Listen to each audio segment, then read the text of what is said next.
Welcome to myabaton.com, where we are addressing our elbow PMS.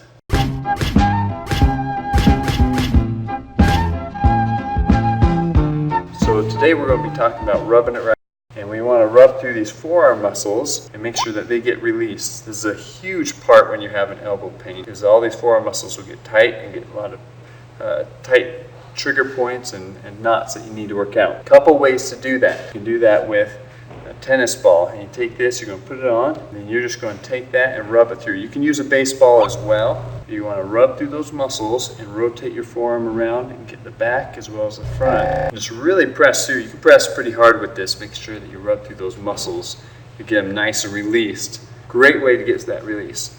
Another option for you, and this one's a little more painful, is then just take your thumb and to find where it's tight and to push through the muscle. Find your sore spot and you just put pressure through with your thumb. And you can do a little oscillation so you can kind of move it in and out. But you find those big muscles through here, put pressure and hold, and just oscillate that back and forth. That will be painful and uncomfortable, but work it as much as you feel like you can and try and release, especially through this big area of your forearm where the big muscles are. Try and really work through there and release those. This will help a ton, and probably my number one thing to do when you're having elbow pain.